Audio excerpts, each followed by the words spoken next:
امریکی سینٹ نے گزشتہ روز مشرق وسطی میں امریکہ کے پرانے اور قریب ترین اتحادیوں میں سے ایک کے خلاف 2 تاریخی قراردادیں منظور کی ہیں۔ ان میں سے ایک قرارداد کا مقصد یمن میں موت اور تکلیف پر امریکی عوامی نمائندوں کی برہمی کا اظہار کرنا تھا۔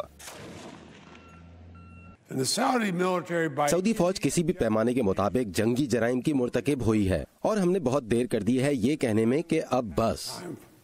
ایک دوسری قرارداد کے ذریعے سعودی ولی عہد محمد بن سلمان کو 2 ماہ پہلے ترکی میں سعودی قونصل خانے میں ہونے والے صحافی خشوگی کے قتل کا بھی ذمہ دار ٹھہرایا گیا ہے۔ اگر آپ ولی عہد کو تھوڑا سا بھی جانتے ہیں تو آپ کو اندازہ ہوگا کہ ایسا ممکن نہیں کہ ان کے قریبی 17 افراد جہاز پر بیٹھ کر ایک دوسرے ملک پہنچیں، ایک آدمی کا سر کاٹ کر اس کی لاش کو ٹھکانے لگا کر واپس آ جائیں اور ولی عہد کو پتہ بھی نہ ہو۔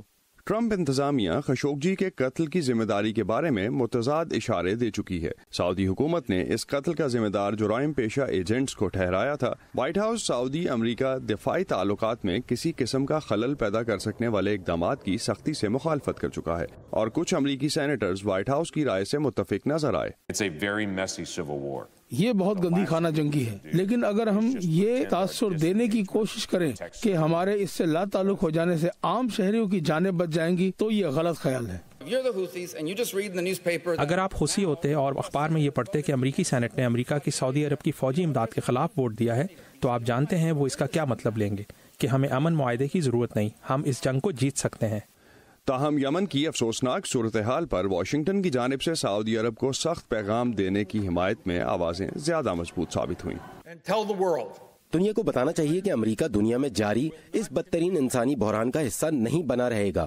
اگرچہ یمن پر قرارداد میں امریکہ کے خلاف جنگ میں شامل ہونے کے فیصلے کے لیے کانگریس کے اختیارات پر زور ڈالا گیا ہے، امکان یہ ہے کہ فی الوقت یہ اقدام علامتی ہی ثابت ہوگا۔ اس کی وجہ امریکی ایوان نمائندگان میں زیر التوا وہ قراردادیں ہیں جن کا مقصد یمن سے متعلق جنگ کا حصہ بننے کے فیصلے کے اختیارات پر فیصلہ کرنا ہے۔